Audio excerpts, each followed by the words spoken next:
Hi friends, welcome back to our channel smart టొమాటాక్స్.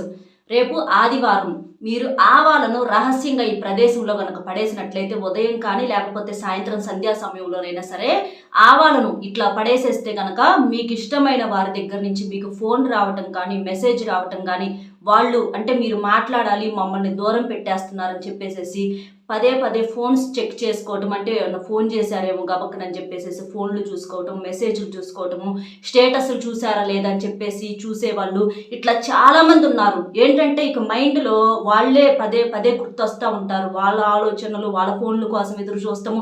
ఇంకా ఇట్లా ప్రతిసారి కూడా ఇవే రన్ అవుతూ ఉంటాయి అన్నమాట. అలాంటి వాళ్ళు ఏంటంటే కొంచెం మూర్ఖత్వంగా చాలా మొండిగా ఉంటారు. వాళ్ళల్లో ఉన్నటువంటి ఆ మొండితనాన్ని తీసేయడానికి ఈ ఆవాల పరిహారం అనేది చాలా అద్భుతంగా పనిచేస్తుంది. ఆవాలేలే అని చెప్పేసి మీరు అనుకోమాకండి. ఆవాలుతో పరిహారం ఏంటంటే మనకు పరిహార శాస్త్రంలో అలాగే సిద్ధ శాస్త్రంలో రెండింటిలో కూడా మనకి ఈ ఆవాల పరిహారం అనేది చాలా అద్భుతమైందని చెప్పేసి చెప్పబడింది. అంటే మనకి వెనకటి రోజుల్లో కూడా ఇలా ఆవాలతో దిష్టి పరంగా కానీ ఏదైనా చెడు ప్రయోగాలు కానీ ఏమైనా జరిగినాయి అని చెప్పేసి అనుకున్నా కూడా వాళ్ళు ఇట్లా ఆవాలతోటి దిష్టి తీసేసుకోవటము ఇట్లా చేసేవాళ్ళు అనమాట. అంటే ఆవాలు ఏంటంటే మంత్ర తంత్ర ప్రయోగాల నుంచి కూడా బయటపడటానికి ఈ ఆవాలతో చేసేటటువంటి పరిహారం అనేది చాలా పవర్ఫుల్గా పనిచేస్తుంది. ఆవాలు ఏంటంటే మనకు సుగంధ ద్రవ్యాల్లో ఒకటి. ప్రతి ఒక్కరికి కూడా వంటగదుల్లో దొరుకుతూ ఉంటాయి. అంటే తాలింపు, కూరల్లో తాలింపు వేసుకుంటూ ఉంటారు కదా. ఆవాలతో కూరలో తాలింపు వేసినటువంటి ఆ కూరలు ఎలా ఉంటాయంటే చాలా రుచిగా మంచి సువాసనతో, అలాగే ఆరోగ్యానికి కూడా చాలా మంచివి.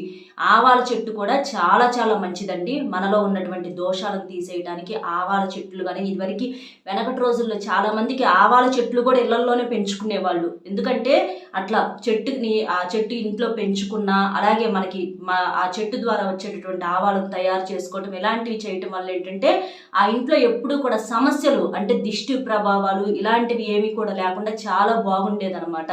కాబట్టి చక్కగా మీరు ఈ నల్ల ఆవాలను తీసుకోండి. తెల్ల ఆవాలు కూడా ఉంటాయి, అవి కాదు, నల్ల ఆవాలు ఉంటాయి కదా కూరలో తాలింపుల్లో వేసుకునేవి. అవైతే మనకు పరిహారానికి మంచి రిజల్ట్ అనేవి వస్తుంది అనమాట. కాబట్టి వీటిని ఏంటంటే కాకపోతే కొంచెం చిన్న చిన్న నియమాలతో చేసుకోవాలి. అంటే చక్కగా స్నానం చేసేసి తర్వాత మాత్రమే చేసుకోవాలి. మీకు కుదిరితే పూజ చేసుకోండి, ఒకవేళ కుదరకపోయినా పర్వాలా. మామూలుగానైనా సరే శుభ్రంగా స్నానం చేసిన తర్వాత మాత్రమే చేయాలి. అలాగే ఏదన్నా కాలిన బట్టలు కానీ చినిగిన బట్టలు కానీ అంటే స్నానం చేసేసి మళ్ళీ అవే బట్టలు వేసేసుకోవటం కానీ ఇట్లాంటివి మాత్రం చేయొద్దు. కొంతమంది డీప్ బ్లూ కలరు అలాంటివి వేసుకుంటారు, అవి కూడా వేసుకోకూడదు. పసుపు రంగు కానీ లేకపోతే ఇవి ఎరుపు, ఆకుపచ్చ ఇలాంటి రంగుల్లో బట్టలు వేసుకొని పరిహారం చేసుకుంటే మనకు పవర్ఫుల్ రిజల్ట్ అనేది వచ్చింది. ఇంకా కొంతమంది తెలిసి తెలియక అడుగుతున్నారు, ఇట్లా ఏమైనా అంటే ఈ పరిహారాలు చేయటం వల్ల చేసేటటువంటి మనకు కానీ వాళ్ళకి కానీ ఏమైనా నష్టం జరిగిద్దా, ఏమన్నా సమస్యలు వస్తాయా, ఏదైనా చెడు జరిగిద్దా అని చెప్పేసి కొంతమంది భయపడుతున్నారు. ఈ పరిహారాల వల్ల చేసేటటువంటి మనకు కానీ అవతల ఎవరి కోసమైతే చేస్తున్నామో వాళ్ళకి కానీ ఎటువంటి నష్టము ఉండదు. ఇది మాత్రం మీరు గుర్తుంచుకోండి. చక్కగా చేసేసుకోవచ్చు. అబ్బాయిలైనా అమ్మాయిలైనా భార్య భర్తలైన డబ్బు కోసమైనా మీరు చేసేసుకోవచ్చు. చాలా చాలా మంచి రిజల్ట్ అనేది ఉంటుందన్నమాట. ఉదయం కానీ చెప్పాను కదా, సాయంత్రం సంధ్యా సమయంలో కానీ చేసుకోవాలి. అది ఎలా చేయాలా ఏంటి అనేది చూసే ముందులో ఒక్కసారి ఇది వినండి.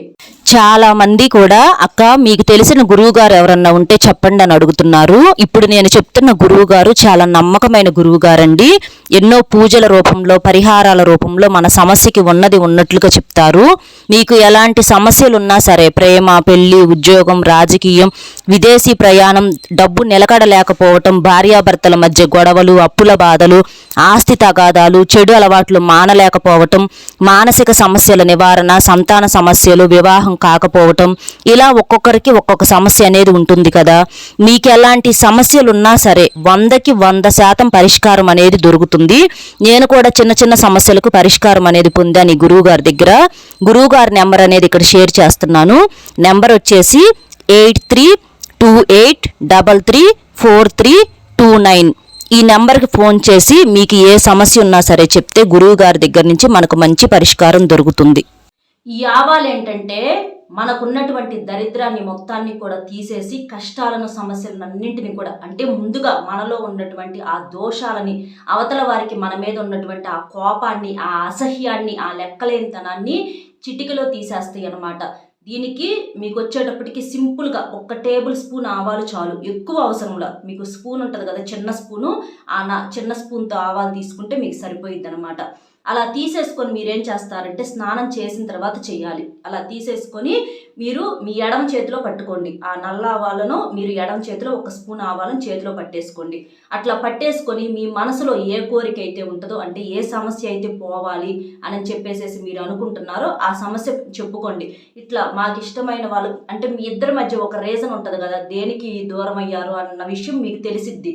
అది ఆ సమస్య పోవాలని చెప్పేసి మీరు చెప్పుకోండి. వాళ్ళకు మా మీద కోపం తగ్గాలి, వాళ్ళు మాకు ఫోన్ చేయట్లా, వాళ్ళు మాకు ఫోన్ చేయాలి, వాళ్ళు అసలు మమ్మల్ని పట్టించుకోవట్లా, మమ్మల్ని పట్టించుకోవాలి, ఎందుకు ఇంత లెక్క లేకుండా చూస్తున్నారు, ఆ లెక్కలేనితనం అనేది పోయి వాళ్ళు ప్రేమగా మాకు దగ్గరకు రావాలి, మేము వాళ్ళు కావాలని మనస్ఫూర్తిగా కోరుకుంటున్నాము. ఇట్లా ఆ సమస్య ఏదైతే ఉందో అట్లా మనసులో వాళ్ళ పేరుని చెప్పుకొని మీరు ఆవాలను పట్టుకొని సంకల్పం చెప్పుకోండి.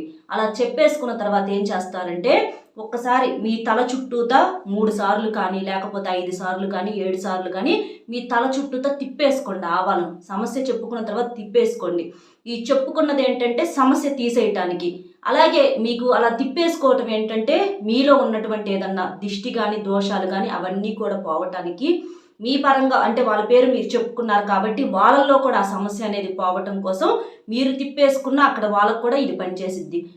అలా తిప్పేసేసుకొని మీరేం చేస్తారంటే ఈ ఆవాలని మీకు మీ ఇంటి దగ్గర కొంచెం ఏదన్నా దూరంగా ఎవ్వరు తొక్కని చోటైతే, అంటే కొంచెం ఇళ్ళ పక్కన ఖాళీ ప్లేసులు అలా ఉంటాయి కదా, అలా ఎవ్వరు తిరగరు, ఎవ్వరు తొక్కని చోటు అని అనుకుంటే ఏదైనా చెట్లు అట్లా బాగా ముదుగులాగా ఉంటుంది, అలాంటి చోట విసిరేయండి. లేదు మా ఇంటి దగ్గర అలాంటి ఖాళీ ప్లేసులు ఏమీ లేవు అనుకుంటే 4 దిక్కులు కలిసే రోడ్డు ఉంటుంది, ప్రతి ఊర్లో కూడా అలా ఉంటుందన్నమాట. అట్లా ఆ 4 దిక్కులు కలిసే రోడ్డు దగ్గరికి వెళ్ళైనా సరే మీరు ఆవాలను ఎవ్వరు తొక్కని చోట విసిరేసేయాలి, విసిరి పడేసేయండి. దాన్ని వచ్చేటప్పటికి అంటే వరకు జస్ట్ అట్లా సింపుల్గా వేయటము, ఇట్లా కాకుండా విసిరేసేయండి. మీ ఇంటి దగ్గర కనుక నుంచొని వేసేటట్లయితే ఎక్కడ అసలు ఇంకా ఎవ్వరు తొక్కన చోట మనకు కూడా మనకు దూరంగా, బాగా దూరంగా విసిరేయాలి. ఏంటంటే అలా విసిరేయటానికి కారణం మన సమస్యను మనం అంత దూరం విసిరేస్తున్నాము, ఆ సమస్యకు భయపడి ఆ సమస్యకు ఒక దండం పెట్టి ఇక మా జీవితంలో ఇలాంటి సమస్య రాకూడదు, కలలో కూడా మేము ఇలాంటివి ఊహించుకోలేకపోతున్నాం అని చెప్పేసేసి ఆ సమస్యను విసిరేస్తున్నట్లుగా మనసులో అట్లా విసిరేసేయాలి. ప్రతి ఊర్లో కూడా ఉంటుంది 4 దిక్కులు కలిసే రోడ్డు కానీ, లేకపోతే 3 దిక్కులు కలిసే రోడ్డు కానీ. ఒకవేళ మీకు అంత దూరం వెళ్ళేటటువంటి అవకాశం లేకపోతే ఇట్లా మీ ఇళ్ళ పక్కల ఏదన్నా ఖాళీ ప్లేసులు ఉంటే ఎవ్వరు తొక్కని చోట అట్లా చెట్లు, పిచ్చి చెట్లు అలా ఉంటాయి కదా, వాటిలోనే విసిరేయచ్చు. అట్లా చేసినా కూడా మీకు రిజల్ట్ అనేది ఉంటుందన్నమాట. అలా చేసేసిన తర్వాత మీరేం చేస్తారంటే శుభ్రంగా కాళ్ళు చేతులు కడుక్కొని ఇంటి లోపలికి రావాలి వచ్చేటప్పుడు. అలా కడుక్కోవటం వల్ల ఏంటంటే మనకేంటంటే ఇప్పుడు అదంతా సమస్య అంతా పోవాలి, ఆ చెడంతా పోవాలి, మీ మీద ఏమన్నా దిష్టి ఉన్నా కూడా అవి మొత్తం కూడా పోవటం కోసం మనమంతా ఇప్పుడు ఒక ప్రాసెస్ అనేది చేశాము. అది మొత్తం కూడా మనది ఇంకా అంతటితో కడిగేసుకొని మనం చక్కగా శుభ్రంగా లోపలికి రావాలి. మీకు అవకాశం ఉంటే స్నానం చేయండి, లేకపోతే కాళ్ళు చేతులు కడుక్కున్నా పర్వాలా, కానీ పరిహారం చేసే ముందు మాత్రం శుభ్రంగా స్నానం చేసి మాత్రమే చెయ్యాలి, లేకపోతే రిజల్ట్ అనేది రాదు. కాబట్టి చక్కగా సింపుల్గా ఇలా అబ్బాయి అయినా అమ్మాయి అయినా, కొంతమంది భార్యాభర్తల మధ్య కూడా ఏంటంటే విపరీతమైనటువంటి గొడవలు, ఇంట్లో మానసికంగా అస్సలు సుఖం అనేది ఉండదు. కొంతమందికి ఆడవాళ్ళకు సుఖం ఉండదు, కొంతమందికి మగవాళ్ళకి సుఖం ఉండదు. ఇట్లా ఏంటంటే చాలా ఇబ్బంది పడతా ఉంటారు. అలాంటి వాళ్ళు కూడా మేము ప్రేమగా ఉండాలి, మేము సంతోషంగా ఉండాలని చెప్పేసి మీరు చేసుకోవచ్చు. అలా ఇష్టపడే వాళ్ళకి ఏంటంటే ఆ ప్రేమించేటటువంటి అమ్మాయి దగ్గర నుంచి కానీ, అబ్బాయి దగ్గర నుంచి కానీ మీకు ఫోన్ రావటం కానీ, లేకపోతే మెసేజ్ రావటం కానీ, ఒకవేళ లేకపోతే మీరు ఫోన్ చేస్తే అంతకు ముందల దాకా వాళ్ళ దగ్గర నుంచి ఎటువంటి రెస్పాన్స్ లేని వాళ్ళు ఒకవేళ బ్లాక్లో నుంచి తీసేసి ఉంచొచ్చు. అలా వాళ్ళు ఫోన్లో మాట్లాడటం కానీ, ఇట్లా ఏదో ఒకటి ఊహించని రెస్పాన్స్ అనేది మీకు వచ్చి మీరు సంతోషంగా ఉండటం అనేది జరిగిద్ది. అలాగే మీరేంటంటే ముఖ్యంగా ధైర్యంగా ఉండాలి. కొంతమంది ఏంటంటే ఇక వాళ్ళే లోకము, వాళ్ళే ప్రపంచం అని చెప్పేసేసి పిచ్చోళ్ళకులాగా అయిపోతున్నారు. అలా ఎప్పుడూ కూడా చేయకూడదు. వాళ్ళు మధ్యలో వచ్చారు, నిజంగా వాళ్ళకు మన మీద ప్రేమ ఉంటే ఖచ్చితంగా మీ జీవితంలో మీరెంత తప్పించిపోతున్నారో వాళ్ళకి కనీసం అందులో ఒక 1% అయినా 10% అయినా ఉంటుంది. అలా కాకుండా ఎంతసేపటికి మీకే ఉండి అవతల వాళ్ళు వద్దు అని చెప్పేసేసి అంత మూర్ఖత్వంగా, అంత మొండిగా ఉంటే అలాంటి వాళ్ళకి అంతకన్నా మొండిగా ఉండి వదిలేసి చూపించాలి. కానీ ఇష్టం ఉన్న వాళ్ళని వదులుకోవద్దు. అలా కాకుండా అసలు ఇష్టం లేకుండా కొంతమంది నటిస్తూ ఉంటారు. అలాంటి వాళ్ళని మంచి ఏంట చెడేంట అనేది మీరు అర్థం చేసుకుని అలాంటి వాళ్ళని మీ జీవితంలో నుంచి తీసేస్తేనే మంచిదని చెప్పేసేసి కొంతమందికి అర్థం అవ్వాలి. అంతేగాని వాళ్ళ కోసం పిచ్చోళ్ళు అయిపోవటము, పని పాట మానుకొని కూర్చోవటము, ఇక అదే ఆలోచనలతో బ్రతకటము, ఇలాంటివి మాత్రం మీరు పొరపాటును కూడా చేయొద్దు. అలా చేస్తే ఏంటంటే జీవితంలో వాళ్ళే ముఖ్యం కాదు. వాళ్ళు ఏంటంటే కొంతమంది దేవుడు అలా చేస్తాడు, చెడ్డ వాళ్ళని తీసేసి ఇంకా మంచి వాళ్ళని మనల్ని నిజంగా ప్రేమించే మనుషులను మన జీవితంలోకి తీసుకురావడానికి కొన్ని బంధాలను దూరం చేస్తూ ఉంటాడు. అలా పోయినటువంటి దరిద్రాలను వెనక్కి తెచ్చుకోమాకండి. అలాంటి వాళ్ళు ఏమన్నా మరీ అసలు పట్టించుకున్న వాళ్ళు ఉంటే వదిలేసేయండి. అలా కాకుండా మీరే ప్రపంచం, వాళ్ళకు కూడా మీ మీద ఇష్టం ఉంటే ఖచ్చితంగా ఒకదానికి కాకపోతే ఒకదానికన్నా రెస్పాండ్ అవుతారు. అస్సలు దేనికి రెస్పాండ్ అవ్వట్లేదంటే వాళ్ళకు మీ మీద నిజంగా ప్రేమ లేదని అర్థం చేసుకోవాలి. మీ మనసు అంగీకరించకపోయినా అదే నిజం, అది మీకు అర్థమయ్యేటట్లు చేస్తారు. అలాంటి వాళ్ళ ముందర దర్జాగా బ్రతికి చూపించాలి కానీ కృంగిపోకూడదు, వాళ్ళు సంతోషపడేటట్లుగా చేయకూడదు. అర్థమైంది కదా? ఈ ఆవాల పరిహారం అనేది చాలా అద్భుతంగా పనిచేసిద్ది. ఆడవాళ్ళు మాత్రం 5 days చేయకూడదు. అబ్బాయిలైనా చేయొచ్చు, అమ్మాయిలైనా చేయొచ్చు, డబ్బు కోసం కూడా చేసుకోవచ్చు. అర్థమైంది కదా? వీడియో నచ్చితే ఒక చిన్న లైక్ ఇచ్చి సపోర్ట్ చేయండి. మీరు లైక్ చేయడం వల్ల వీడియో ఇంకొంతమందికి రీచ్ అయ్యి వాళ్ళు కూడా తెలుసుకునేటటువంటి అవకాశం అనేది ఉంటుంది. అలాగే మీకు తెలిసిన ఫ్రెండ్స్ ఎవరన్నా ఉంటే వాళ్ళకు కూడా షేర్ చేయండి, వాళ్ళకు కూడా హెల్ప్ అవుతుంది. మరొక మంచి టాపిక్తో మళ్ళీ కలుద్దాం. Bye friends.